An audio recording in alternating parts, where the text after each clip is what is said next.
Hello, once again, and welcome to Beyond the Lane, our weekly League of Legends pro talk show. I am your host, Jared Wynn, to be joined shortly by my co-host, Yamato Cannon. On today's docket, we talk about roster changes going into the new summer split.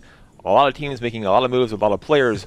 We'll break those down and tell you which teams are best positioned to improve in their spring performance and which ones will fall down all the way down to the bottom of the standings. To break this down with me, to illuminate for us the mysteries of roster movement, I bring on now Yamato Cannon. Welcome once again. Thank you. That was a sick introduction. Bam. Always Let's sick break here. it down. That's how we do it. Yeah, always sick here. Let's do that. We'll start in North America, actually, with the runner-up in the spring split. The runner-up to the MSI runner-up, as a matter of fact. TSM, who lost to CLG. They've added Biofrost. Now, a bit of confusion, let's say, about how this process went along for the team, but Biofrost now is with TSM. Not a big name, certainly not a Yellowstar quality big name, not a superstar like Yellowstar, but perhaps a good player. What do you think about the move for TSM, bringing in a lesser-known player like this to fit in with a high-level team? I think we should start off with breaking down the previous TSM. Sure. And I felt like the first thing that comes to mind when everyone saw TSM is that every role except top lane had a very, very big name. And sometimes, you can set expectations for these teams based off of past performance, but something that was kind of neglected was the fact that you have a team with a lot of big voices. Doublelift in COG, you've heard in the past that he's a person with a big voice. Same thing for Bjergsen. He was the previous shot caller for Team Solo Mid and probably is right now. And then you have Yellowstar coming in, who had this role in Fnatic that he was a shot caller, and that can cause a lot of issues. If you have three people that are very comfortable in this leadership position, you might see conflicts. And the biggest issue for TSM was that there was a lot of split decisions. So when I took a look at Biofrost as a player, he reminds me of the player I just picked up, Mickey. And in terms of pure mechanical skill, he's up there amongst the best. Has he proven himself in a competitive environment? No. But in reality, with these kind of traits we mentioned earlier, with the leadership, I feel like he has the right team behind him to kind of back up his lack of competitive experience. And if he just shows up with his mechanical skill, I think TSM picked up the right person. So you think TSM having this much experience, having these strong personalities, you mentioned Doublelift, Bjergsen, it's a good move perhaps for them to take on a lesser-known player who can come in and just fit into the product as it currently exists? I think, it's very hard to say about if Biofrost even works in the competitive environment. But TSM, it's a good organization. They have a good structure, and I think it is the correct support system to support a new upcoming player. And I think it fits in with the rest of the guys. Honso now has plenty of experience, so I think he fits in amongst the veterans as well by now. And I think Biofrost is a good addition. Well, one more top North American team making changes, big changes actually. Cloud9 bringing Meteos back to the LCS, bring Impact into the team. The LCS roster now with Bunny Fufu starting, replacing High, a very different look. Having Meteos back there with Sneaky once again, having, of course, Jensen in the mid lane. This is not necessarily a whole new Cloud9, but it's new enough, and there's people coming on from the substitute positions to the starting positions. Do you like the new look of the new Cloud9? The first thought that came to my mind when I saw that there are rumors that Cloud9 might pick up Impact is to create a good old Team Impulse kind of combination that they had going on for them, the only shining light of that team in the shape of Impact and Rush. So it was very, very surprising for me to see that Rush is no longer on the starting roster because Meteos was benched for attitude reasons in the past. And if these attitude reasons were highlighted in the past and they've decided to bring him on once again, he probably has fixed them or they have somehow patched it up somehow. When I take a look at Rush as a player, I felt like mechanically he's super gifted, but I felt like his priorities in-game were very, very different from, everyone else's, which is usually winning the game. Rush is the type of person that just wants to kind of show off his great mechanical prowess. He wants to always go for these kills that usually, in some cases, matter a lot, but in some cases don't matter and kind of creates a bad scenario for his own team. So from that aspect, it's understandable, but the question is then if it kind of works out with Meteos in terms of his previous attitude problems in the past. And mentioning Impact, I think it's an obvious upgrade over Balls. Even though Balls had a fine split, I still think it was about time he gets replaced because he has had so many issues in the past and his performances have been kind of elevated by his team's performance because it's such a team game. Sometimes the weaker players can't even look good in some scenarios. So I definitely think Impact is a step up. The jungle question still remains. I think Rush is a very talented jungler. Meteos, if it works together in terms of his attitude, I still think C9 will be a top contender in the North American LCS. At one point, Meteos was known as perhaps the best jungler in North America and one of the best junglers outside of Korea, really. So the attitude issues he had, you mentioned, were a big deal. When High stepped back and Meteos stepped forward, it seemed that was a problem for Cloud9.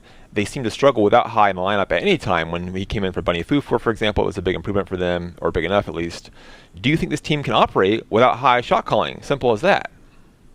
I think the main thing that, the biggest change for me in Cloud9 overall, sure, they've changed players here and there, but the biggest aspect that I believe they've changed is the fact that they brought Reaper from the former EDG, Reaper, right, the new coach of C9. And I think this is going to be a massive stepping stone for them because in the past, Lemonation, he's been a player. It felt like it was more kind of a friend relationship, more like of an analyst kind of relationship they had with Lemonation. Same thing with Bubba Dub was his name, the mustache guy, the Braum lookalike.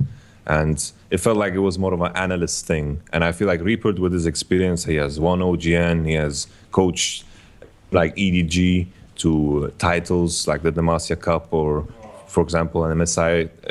He went to MSI with, of course, EDG. And with that in mind, I feel like this is a great addition. And I think that is going to be the biggest aspect that changes C9 as a whole. So Reaper coming in could kind of make up for the deficit they lose in High stepping back. For sure, for sure. I think like this guy, Reaper was always known as a guy that single-handedly carried his teams because he just knew had to be done in-game in order for the team to have success. He took a lot of resources, he played his top lane, and it worked. When you have a person that is so sharp-minded about what needs to be done to win the game, I think he can definitely translate this onto his players. What about this Cloud9 Challenger Series team? Balls, Rush, High, Altec, Elimination. Any chance this team does not qualify for the next split? Well, it depends on who they play against, right? Right. I definitely think if you look at the challenges, it's kind of stacked over North America, but I do believe this is going to be the strongest challenger team because they are fielding so much experience. There's always like a massive difference between LCS and Challenger Series teams in terms of draft, in terms of level of play. And I think these former LCS players is going to bring an LCS level to the Challenger Series. So I definitely think they will win Challenger Series. Will they qualify? Possibly. I think it's a high chance, but I don't think it's something that you can kind of bet your money on and guarantee a return. Well, some people will bet money on it. We'll see if they get the return or not. Speaking of big revamps and rosters here, Energy, an even bigger revamp than Cloud9, Quas, Santorin, OQ, Kiwi Kid. Very different lineup here for Energy. Very interesting. Quas returning to the NALCS after his sabbatical, let's say. Santorin doing the same. OQ trying to put his mechanics and his big salary to use. Kiwi Kid coming back after his Dignitas exit. This team, kind of a mishmash of players. Does it make sense to you as a group, or do you have to see it in action first? Well, I feel like, from the group perspective, it's hard to just... I don't know these players personally. I think you kind of pick the best players and for each individual role. And kind of breaking it down, I think OQ definitely showed in the Challenger Series that he is a top-level AD carry. He showed it back in Korea as well. I think that is definitely a great pickup. Santorin, on the other hand, I feel like he's always been kind of underwhelming to me. I feel like that Santorin was one of the weaker junglers that TSM has ever had. And Quas, him coming back, I think he was one of the best top laners that North America has supplied ever. So I'm happy that he comes back. So that is definitely a good pickup. Kiwi Kids, he's so different. I think Kiwi Kids brings a lot of creativity. Sometimes he does wacky shit that kind of works out, but I feel like he's quite inconsistent as a player and his champion pool is weak, so I'm not too excited about that pickup. But some creativity is always good to have, and of course, the player that they kept is always going to be the shining light of energy, which is GBM. And I think the previous split he had was definitely a very, very good one. And I think energy, I can imagine them falling into the same place as they did previous split with this roster. It does seem like a Quas GBM OQ roster should get you somewhere. I think, excited about seeing OQ and Kiwi Kid in the same lane. The creativity, as you put it, perhaps the dynamism, the unpredictability, the ham nature of that bottom lane, I think could be a lot of fun to watch. I don't know about you. I don't know. OQ had those moments, sometimes he just did magical things and sometimes he tried to do magical things and they just ended up being very, very bad. But that is the general trend for a lot of AD carries. A player that to compare OQ to is Emperor, and he is very, very similar in a way that he either goes off or he kind of falls back and plays a standard way. But the beauty of OQ is the fact that sometimes in the scenarios where he can't do as much as he wants to do, he can respect that and appreciate that and not completely throw the game away, like Emperor likes to do. Do you think the new Cloud9 or the new Energy looks stronger? I definitely think the new Cloud9 looks stronger. I still think, the players that haven't been changed, Sneaky and Jensen, I think these are some of the best players in their respective roles in the North American LCS. And I think the addition of Reapers is just what gets me super excited. Now, we're talking about some of the biggest teams in North America making these big changes. We have not mentioned the biggest team now, CounterLogic Gaming, fresh off their second place finish at MSI, beating Flash Wolves in the semifinals, doing very well there, second place in the group stage. They didn't make any changes. Should we expect them now to be the big favorites in the summer split? I think it just makes sense to think that they're going to be the big favorites. They managed, in the previous split, nobody thought that they would be, well, maybe the COG fans did, but sure.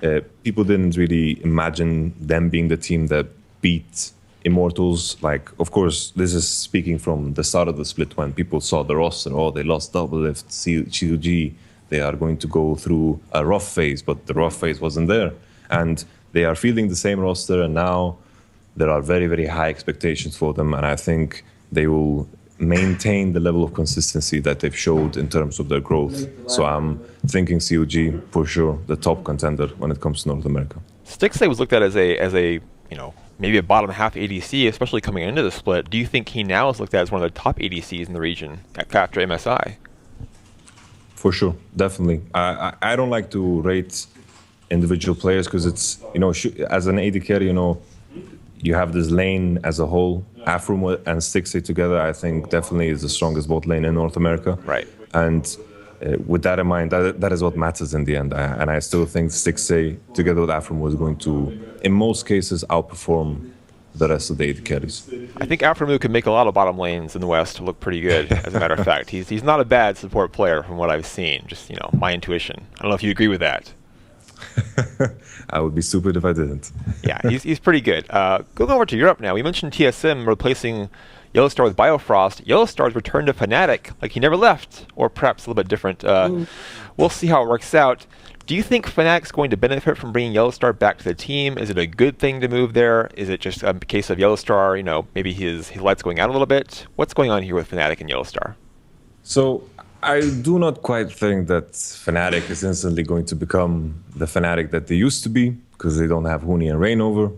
But one thing that was definitely lacking in Fnatic the previous split was decisiveness and the fact that they weren't really showing that they had a clue of what to do in game. Usually in the games that they won in the regular split, it was comebacks and a bunch of crazy things. They delayed games for a very, very long time. But then again, by the time playoffs came, they had this one strategy and they had this idea in mind. But as soon as someone kind of broke down that strategy, they kind of fell through. With the addition of Yellowstar, I feel like definitely he can bring the idea that the Fnatic roster lacked in the previous split. So I think it's a great addition. Usually, I felt like they needed someone to just lead them in game. And I think Yellowstar as a player is someone that kind of brings that forward. But then again, I feel when it comes to Yellowstar, he's definitely not the same player that we saw in Season 5. He just isn't there anymore. he might have the same knowledge to bring to the table, but mechanically he's very, very weak. And with that in mind, I feel like without a Huni, without a Reignover, I think Spirit and Reignover can be comparable with the first split in Fnatic. But without a Huni, then I still think it's not the former glorious Fnatic that it used to be. And I think Fnatic is going to be around the same rankings as they were the previous splits. Now, we spoke about MSI earlier with CLG doing very well there. Gamers 2 did quite poorly at MSI, and they have made changes. Emperor and Hybrid out, Zven and Mithy in. How do you see this impacting G2 and 8? Can they rebound from MSI? Are they in a rut now? What's going to happen to them? Well, I don't think MSI is going to affect them at all. Like, even though they had a very shit performance on MSI, I still think without the roster change that they were the best team in Europe. They did have a vacation before MSI, which was very, very stupid. Hopefully they're not going to take a vacation before the LCS. With that in mind, the addition of Sven and Mithy, these two players, I think they are by far the best players in their respective role. I am happy that G2, even though that they won the European split, that they are still looking to improve their team. Sven and Mithy, I don't think anyone can argue that there is a better bot lane in Europe at the current time. And with that in mind, on paper, G2 looks like the strongest team in Europe still. What is different about this new bot lane for G2 compared to the old one? What changes here for the team? Well, Hybrid was, like, the way I saw him was always did the correct things. He was consistent. Mithy, I feel like he brings the next step. I feel like he can lead a team. He can handle pressured situations. I've had the honor of playing with Mithy in the past, and I know what kind of a person he is. I think he is the type of person that can lead a team to victory. Sometimes G2 fell into these traps where they did a lot of crazy things, and you kind of need someone to just keep the players on a leash somehow, and nobody really did that in G2. We saw that a lot at MSI, and we saw that sometimes in the regular split and of course the ULCS playoffs. But when I look at Sven and compare it to Emperor, I think Sven is a very, very well-rounded AD carry. He knows when to play the pressure game. He knows when to play the safe game. He doesn't take unnecessary risks. And I think he is the most well-rounded AD carry that Europe is supplying at the current time. Now, for those keeping score with us, don't just throw Hybrid's name away because he's now gone to Origin along with Forgiven. So a new bot lane there. How do you see the Forgiven Hybrid lane working out for Origin? I feel like, the first thing that comes to mind is that, you have these very heated personalities. You have Soaz, an amazing, very, very emotional players, and now you add Forgiven to the mix, and you have a team that have shied away from getting coaches. Sure, they have Nico De Pico right now, but it feels like their kind of setup is very, very different. So I feel like this is a very explosive and volatile team. I feel like if something is going to go wrong, it's going to go horribly wrong. They do have very talented players on their team, and I feel like if things go right for them in the start and they can maintain a momentum, I can imagine OG doing great things still. Because, the former players, or the current players, Soaz and Amazing, and of course Power Vivo, they are still high-level players, and I think OG is still going to be a contender. But what is going to happen when they lose games similar to the games that they lost in the previous regular split? In the previous regular split, they bounced back, but I cannot imagine them bouncing back in the same way with this roster. You mentioned the coaching thing with Origin, always a bit of controversy for them.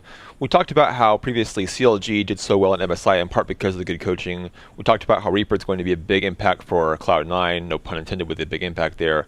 With his coaching he brings there, is it a matter of time before Origin falls behind if they reject good coaching? Definitely. I might be biased, Right. Of course, coming from the coaching role myself, I think it's very, very important because you want players to only focus on one thing, and that is getting better at the game and focusing on what's going on in front of them. Then you want the coach to focus on the past and the future and also the current time. And I feel like coaches promote efficiency in practice, and I think that is very, very important to be able to kind of keep up. But the thing that, of course, Origin has had going on for them is that they have experience. They have a lot of experience, and they have had a lot of success without a coach and this experience. And I feel like this roster still supplies a lot of experience. So if they can still cook up the same kind of cocktail that they've had in the past with these players, I still think OG is going to do fine. But it's definitely a downgrade from the previous bot lane that they had. Now, to play devil's advocate here, if you are so as, why be so resistant to good coaching? Is it because of the success you had in the past? You think, well, I didn't need coaching before, so I don't need it now? Is that what it is? Well, I think it's a question of, Soaz has been very outspoken about his previous coaches, and since he hasn't complained about the current coach, something is probably working for them. I feel like, he was very outspoken towards Hermit. He was very outspoken towards the Duck. So maybe past experiences has ruined his view on coaching. And maybe Nico De Pico is going to change that. Who knows? I don't know him too well, but Soaz hasn't complained, and that's a good sign. That's a tough standard when success is your players not bitching about you. That's rough. That's rough for a coach, I think. But, part of the job as a coach, as I'm sure you're aware, is to handle that kind of situation with flair, right? Of course. Coaching is not that glorious. If your team does bad, then you get all the blame. If your team does good, then the players get all the glory. But the beauty in coaching comes from the fact that you have this opportunity to affect young lives in a positive way, and they will look back at the time with you and respect it and appreciate it. We'll see. Yeah, hopefully they look back that way. I'm sure they look back at you, Yamato, that way. All of your players will. Moving now to Vitality. A lot of European teams, by the way, changed players. Just a little spoiler for you here. Shook and Hjarnan are out. Mighty Bear and Police are in. Now, Mighty Bear, this jungler from Korea, not too familiar with him. What about this team? I mean, this is a interesting move to me for Vitality. So Mighty Bear, I tried to find out as much as possible about this guy. He was he had very different names in the past, Panda Bears and Moon. And Mighty Bear was a top contender for QG, the Chinese team, to replace their current jungler.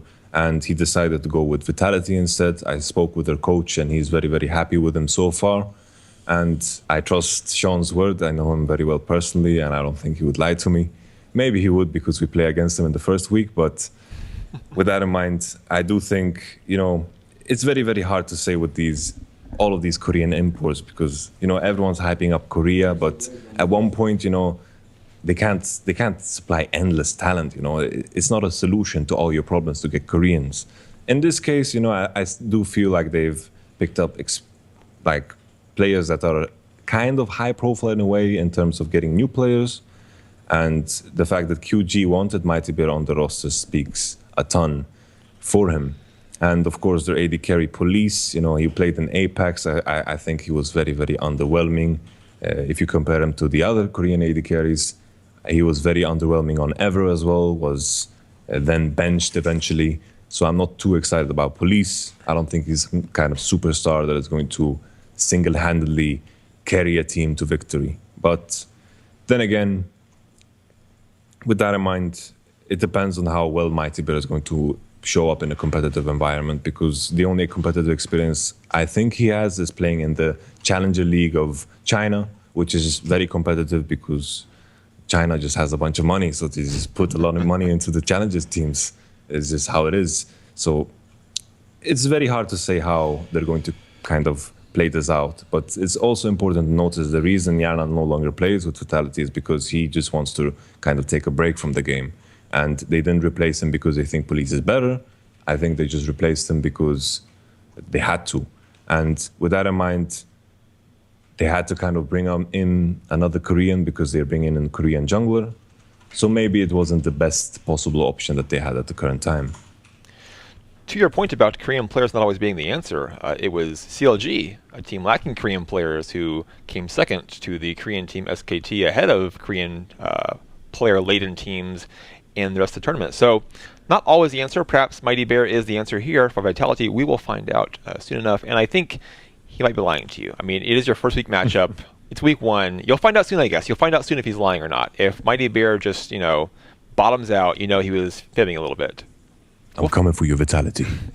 You are actually. You're literally coming for them. Like your team's going to play them, and you're going to, try to beat them. So that's true. Moving on though, H2K. We mentioned Forgiven. Now going to Origin again. Keep track of all this. It's kind of complicated.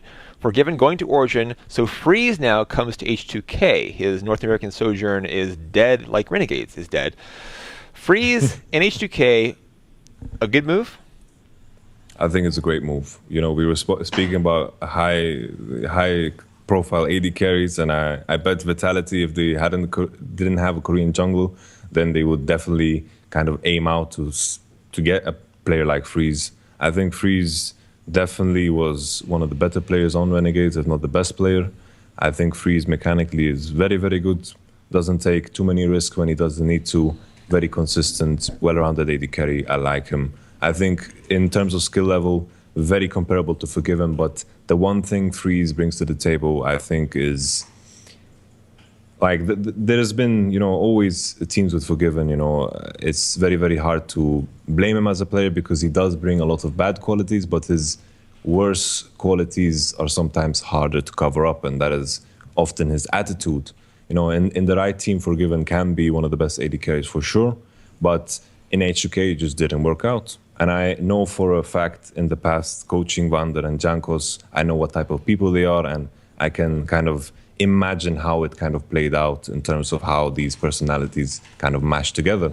So I think what Freeze brings in that Forgiven doesn't is a sense of, emotional stability. That sounds very, very harsh towards Forgiven, and that's not what I mean, but I feel like in terms of the environment that H2K are providing for the entire team as a whole is going to be very, very much easier to stabilize with Freeze on it.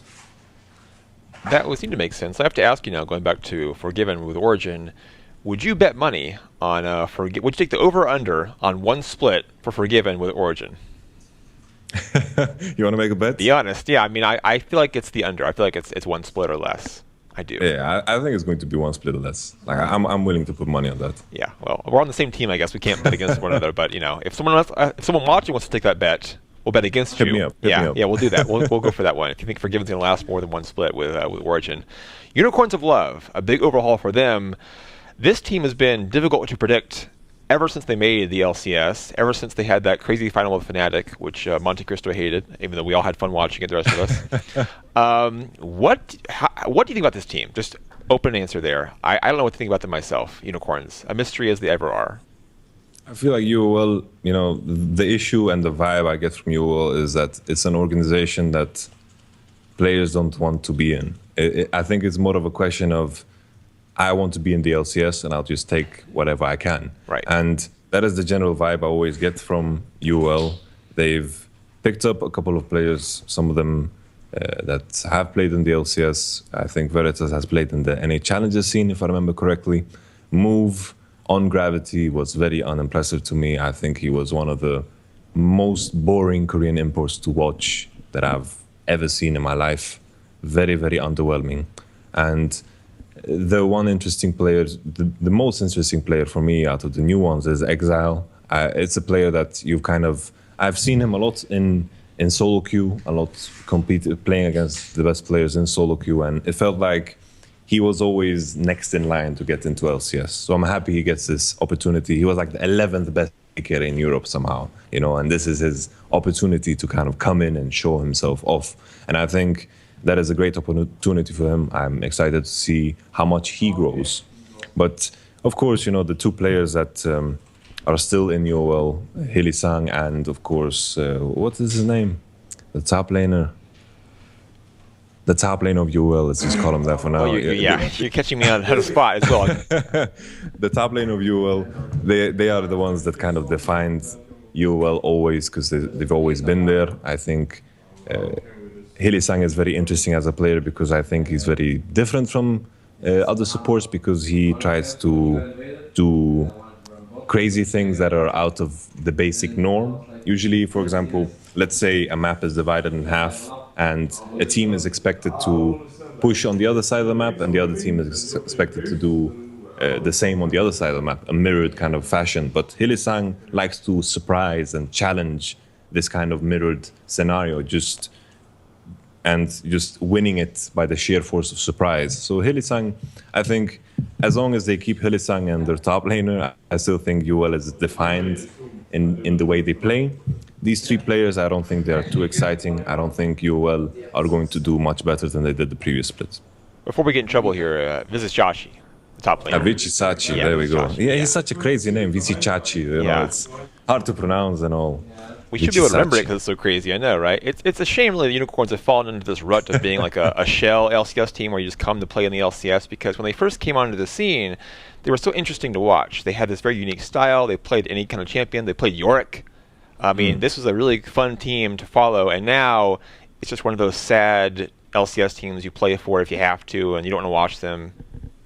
It's just kind of sad because they had this good branding going for them where people voted them for IEMs, and then it just died down, and I felt like they needed to ride this wave harder. How? I'm not sure because I don't know the inner workings of UL, but I felt like they had this glorious opportunity that they didn't take.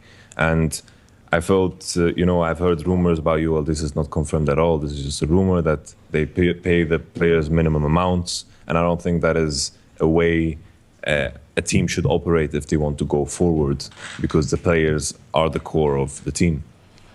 That's a good way to become a shell, actually. It's a good way to become a hollow team to pay the minimum amount. If you do that, we're not going to throw any accusations here. If it's true, that's a if it's true. Good way to become a bottom-feeding organization. So we'll see what happens with Unicorns. I hope the best for them. I wish the best for them, for the players at least.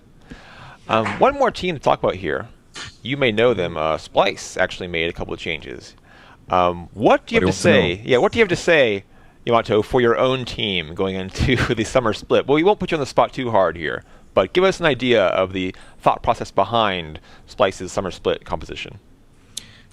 We didn't make a lot of changes. People expected a lot of changes, but after working with the 4 players that I've kept, I see a vast amount of potential, and I feel like the only goal I had in the previous split was to just get the experience and just get into my rhythm of how I like to work with the guys, and they have finally gotten into this rhythm. And I feel like right now, looking at our practice and how it is going for us, it is finally starting to kind of show up. We are finally reaping what we sowed. And I decided to keep 4 of the players because I see the potential in them. And I saw this opportunity to pick up Mickey because as a player, he showed a lot of mechanical prowess. He also played a lot of dynamic with me and a bunch of the players on the team. So I managed to see glimpses of how he interacts in a team environment. And I feel very, very fortunate that I managed to pick him up, because I feel like he's one of these players that is going to be one of the best at his role with the right amount of time. And the reason for the change is simply said, it is, in my eyes, a massive upgrade. It is what it is, an upgrade. An upgrade sounds good. That sounds like a good thing for the team, actually. Now, we talked about how CLG, with their consistent lineup, are the favorites going into the NALCS. Now, we both know that Splice are the favorites in Europe, obviously. But if we remove Splice from the equation, so let's say Splice is not involved in the discussion, of the remaining 9 teams, which of those 9 teams who are not Splice, who are the favorites, which of those 9 teams is, to you, the best roster right now on paper? G2. I think G2 definitely replaced I think maybe if they replace Kickers in the future, they will be like a top contender in like the World Championship based off of roster alone. But I definitely think G2, you just have to say G2. They just added Sven and Mithy, best players in the role. Perks can be argued best player in his role in Europe after the previous splits, and Trick as well. MVP of the split speaks for itself. Kickers, they have a Korean sub already, so watch out, Kickers. You might get replaced. The dogs are coming at you. No, but on paper, G2 definitely look as the strongest team. We'll find out soon. Now, looking over to the east for a brief moment here, Emperor has not gone away. I mentioned, if you're keeping track, don't just throw the names away. Emperor's gone to Longzhou. Do you see him having any success in the LCK, Emperor? The biggest issue for Longzhou was that they are very inconsistent. And I feel like they've just brought in another inconsistent force, because sometimes Emperor does good and sometimes he walks into 5 enemies and throws away the game. So I think he fits the pattern of Longzhou. Will it make them better? I don't think so, but I think he has found himself at the perfect home. How about in China, Royal Never Giving Up, adding Royal Never Give Up, I should say, adding Uzi, a pretty strong look most recently for RNG, now looking even stronger, perhaps. Is this team poised to aim for a world championship run, or is this what does this move say to you? In my eyes, Uzi is one of the best players that has ever played League of Legends. That's good. He took, yeah, that's definitely that's definitely positive. He took a team that looked weak, or not weak, but like okay, into two finals at the World Championship. That is amazing based off his play alone. And I think if he finds that former kind of form, I think it's a great addition. It's also important to highlight, the game has changed so immensely. So, of course, Uzi can't have those one-man performances that single-handedly carry games anymore because the game is so team-oriented. But I definitely think it's an upgrade because, the previous AD carry that he had, I don't even remember his name, he was good. He was like a better version of Emperor. Sometimes I remember this specific clip I saw on Reddit with Monte Cristo reviewing one of his games, and Lucian just walked into 5 people and died and lost the game. And sometimes, of course, you don't want an AD carry that does that. And I think I saw that maybe 3-4 times coming from him at MSI alone. And with that in mind, getting this, AD carries is all about getting these well-rounded players. Not just AD carries, to be honest, it's every role, just getting well-rounded players. And Uzi, with his experience, with his level of skill, is a very well-rounded player. But he's also very known to be a very heated, emotional kind of player. I think with the guidance of Mata, they can do beautiful things because it kind of gives me flashbacks to that Season 4 World Championship when Mata competed against Uzi in that bot lane and like sparks were flying. It was like fireworks all over the place and it was beautiful to watch. Now you see these two forces joining together and I can imagine great things happening. But can Uzi find his former form? Hopefully and probably. Any teams in Korea or China who stand out to you who could potentially beat SKT or RNG in the new split? It's so hard to say. It's based off of what we have on the table and based off of their playoffs, it's hard to say anything else. I think QG is the team that you should look out for, but I feel like the strength that Royal Never Give Up brings to the table is the fact that they look at other regions, they take information from other regions and create a draft based off of the volume of information they have in competitive games all across the region, while the other LPL teams seem to be stuck in their ways and kind of keep their strategies regional, right, and they don't want to branch out. And I feel like as long as Royal Never Give Up keep this momentum going for them, and of course they have two of the best Koreans that they can possibly have, and now with the addition of Uzi, I think it's going to be very, very hard to compete against them. It's been a big criticism, actually, in the past of the LPL. They're too insulated. They have their own meta, almost, because they don't really take things in from other regions. So for RNG to go against that is definitely a big thing for them. I guess SKT might be challenged by Tigers, but, we've seen that show before, and SKT has proven the better team thus far. We'll see if Tigers can come up. I like Tigers. I like the team a lot. I think they're a fun team to watch, so I hope they do well. Yeah, for sure. Like, when it comes to Tigers, they have advantages when metas haven't been decided, when metas are all over the place, right, when they can throw in a Quinn, when they can throw in a Cannon, when they can do their own thing to kind of counteract what they expect the enemy team to do. But right now, even though there's been a lot of patches and changes, the meta is very defined. You want a potato up top in the shape of Maokai, Poppy, or Echo, and you want a mage in mid lane, and you want Lucian AD carry preferably, otherwise you just pick Ezreal. The meta is defined, and it is the best way of playing the game right now. And as long as that is as long as a meta is decided, I feel like Tigers is going to be weaker than SK Telecom, because in defined metas, and when SKT can practice the same way of playing all the time and play their game by the book, SKT is going to be the strongest team in the world. I guess we need that Riot patch, like the day before the LCK final. Is what we need, actually, like the day before.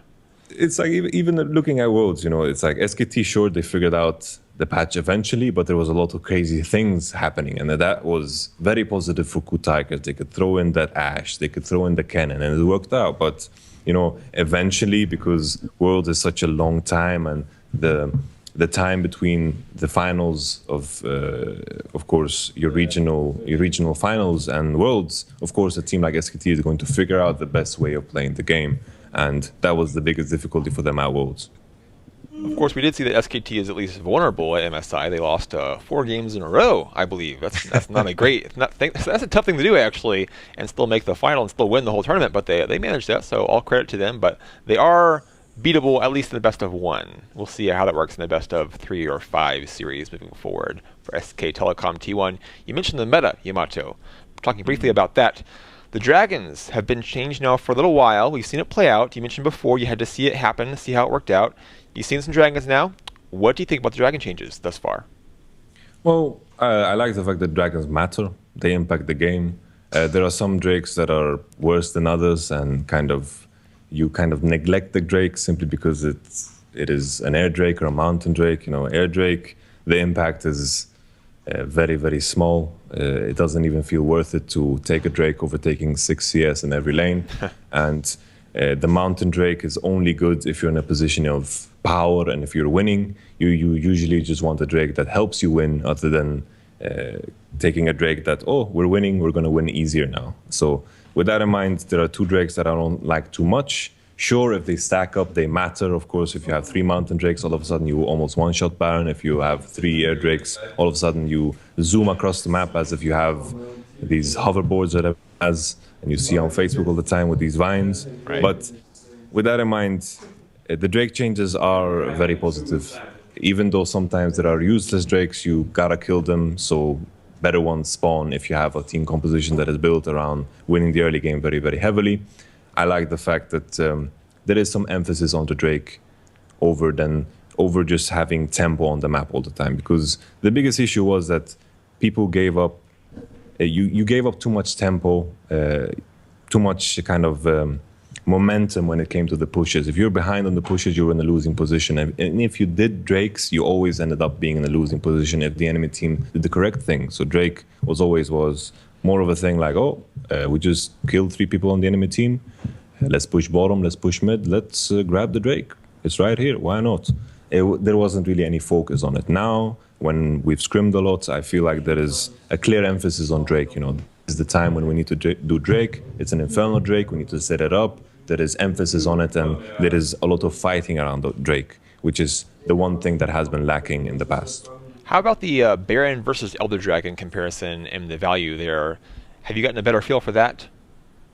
It's like we've scrimmed a lot these past the past week. I think we've scrimmed for about 7 days now, and it is very, very rare that games reach that point where it actually matters. The Elder Dragon and the Baron. I feel like most of the games we've been a part of end before 30 minutes, but the beauty of it is that you don't need to brute force the enemy inhibitors anymore if you have taken full control over the map and the enemy team is kind of stalling out. There is no way you can do that anymore with the Elder Dragon and the Baron as a possibility of ending the game. Elder Dragon definitely is super, super strong. The true damage debuff is super powerful, and I think in some cases, if you have Drakes, even if you don't have Drakes, the Elder Dragon does look more appealing than the actual Baron, because if you have Elder Dragon and you just kill Baron creeps really, really fast because you got true damage. So that interaction I haven't seen too much of, because usually by 35 minutes the game has been very, very decided. But in those few scenarios I've seen where Elder Dragon and Baron matters, and if a game is even at 35 minutes, then usually games end with a massive team fight at Elder Dragon. So that is very positive. No longer we will see these 60-minute games that end up with one guy stepping on a Caitlyn trap. Sounds good to me. Unlucky he died. Yeah, especially with the new best of rules for both EU and NA. Hopefully we'll see some dynamic and not necessarily fast games, but interesting, chaotic or fun games to watch. We'll see how that works out. One more question on the meta now. You mentioned the mid lane mages being the standard. Do you think there's any mages who have been underutilized or who are going to be surprising to fans to see play in the mid lane in the new meta? I don't want to reveal too much, right? Sure. Because we're just coming into the new split. But, I think this rework of mages has been very, very underwhelming and boring. Okay. Some of the changes have been just, it's so unimpactful, and they just feel like the same champion. You have Zaira, for example, still does the same exact thing. Sure, you don't want to remove the identity of the champion, but they still have the same role in terms of where you place them competitively and in solo queue. They just don't get picked, and occasionally you have the Zaira one trick that just tops the damage down meter, and the same thing for that brand guy that just picks it. They don't have a defined place, and these champions didn't get a defined place in the game, as for example the AD carry rework. All of a sudden all these AD carries were played and they kind of settled in, and there was a time where a meta was created around MF, Corki, and all these champions that would change with Graves, and I felt like these changes were impactful for the meta, but these changes for the mid lane have been very underwhelming, and it has barely changed at all because people still play Azir and Ryze. And after a mid lane rework or like a major rework, you kind of expect new power picks to come in, but nothing has changed. So, boo, boring. Is Lucian an auto ban? Lucian? Yes. Well, like Lucian, the beauty of Lucian, I'm happy you brought him up because everyone's complaining about Lucian, but the thing is, there's always going to be this top dog AD carry that just fits in every scenario. You just blind pick it because you can almost guarantee that you will not have a bad lane matchup. And winning lane in games matter a lot, even though sometimes in solo queue you play a game, you win lane and you lose game and you complain and you flame your teammates. Sure, that happens, but winning lane matters a lot. And Lucian brings a lot of that to the table. He also has this versatile build where he can aim towards the late game, and he can also aim for this more early game oriented build with the Yumo's Ghost Blade and the Black Cleaver. Sure, I think the key word for Lucian is versatility, because if he doesn't have bad lane matchups, that means he matches up against anything. And with that in mind, a versatile champion that fits throughout the game is going to be very, very powerful, because you can pick him so early on in a draft and not define your composition at all with a pick like Lucian. I guess that's why I asked the question. I don't want you to give away your strategy too much, but do you think Lucian's more of you just pick it because it's a good pick and it doesn't really get banned, or is it like a high priority ban target for some teams? Maybe it just depends on the team. I think, I'm not going to review our exact strategy regarding Lucian, but I feel like his place and his strength is the fact that you can pick him, and the enemy team is going to look, see a Lucian, and nothing is going to kind of change in their thought process. Right. You show them a card that, you show it in the first, and they can't really do anything about it. They can't say, oh, they picked Lucian, we're going to do exactly this and this. Nothing changes in your thought process when you see Lucian on the enemy team. You kind of get sad and realize that, oh, we just have to pick a random AD carry and accept that we will have a losing matchup on bot lane unless we have a counter support. And I think there is a massive value to that, because there are a lot of champions that have, almost every other champion have counters in the AD carry role. Ezreal has counters in the shape of, for example, Kalista and Caitlyn does pour into some specific supports like Braum and other all-in supports. There are very, very defined weaknesses of the other AD carries, and Lucian just brings versatility, and versatility is very, very important in the early stages of a draft. Yeah, it's not quite picking Tristana. You don't really show a whole lot when you pick Lucian, so that's a good thing for him. Our last subject for today, we've seen now the official, I guess, traditional sports entry into our esports world here in League of Legends, with Schalke coming into the league world. What do you think, Yamato, seeing football clubs getting involved now in your space? I'm super excited. I'm a big football fan, and Schalke, it's a team that, of course, I know of. I follow the German league, and I think it's insane. Of course, we've had some of it in the past. In Turkey, we had Besiktas coming in, Besiktas. but it's not the same thing. No, this is the LCS. This is Bundesliga and the LCS. Yes. Yeah, Bundesliga. Yes, exactly. I think it's insane, and I am almost jealous of what the players got to go through, because they got to visit the official arena, and it feels like Schalke has very, very big plans for esports based on what I've seen in their interviews. And quite frankly, the players on Schalke, I know them personally. I've played a lot with them, and I'm very, very happy for them, because I think it's a massive improvement in terms of organization. The natural question there is, how long until Splice gets bought out by a soccer club, or a football club if you prefer? Splice is, we've existed for soon like a year, and I think as a startup, we have done great things already, and I think Splice is just going to go up and up and be a top contender at some point. Well, I look Even forward, now. Yamato. Yeah, even now, especially now, right? Right now, Especially now. actually. Yeah, I look forward Right to now. when you are the coach of Bayern Munich. I look forward to that. I'm excited for it already. I'm kind of hoping for like Real Madrid esports Yeah, or something. close enough. So you take Real Madrid over Bayern Munich, you're saying? Okay. Yeah. Okay. Oh, Man City? No, not much. It's just a city. Well, I guess if I go to City, I'm gonna get Mad Skrilla, so that's positive. You'll be okay, I think. Yeah, you'll be compensated for your Yeah. time there, so I wouldn't worry about it too much. But we'll see what happens. I I look fly out forward. with a private jet, man. Yeah, I look forward Fly to out. that. I look forward to you getting picked up by Man City. I look forward to seeing Schalke and more clubs like that getting involved. And more than that, I look forward to the summer split. All these new teams and new players and new homes, we'll see how they all shake out. We know, of course, that Spice will be, around the top of the table. Other than that, we don't know a whole lot. So stay tuned to find out with us what surprises lay in wait and what great strategies Yamato has in mind for his own team. Of course, be back next week to discuss more before we get into the heat of the summer split with Yamato Cannon and a special guest to be joining us. So watch out for that. Same time, same channel here at twitch.tv/daily. Thanks for watching, and we'll see you next week.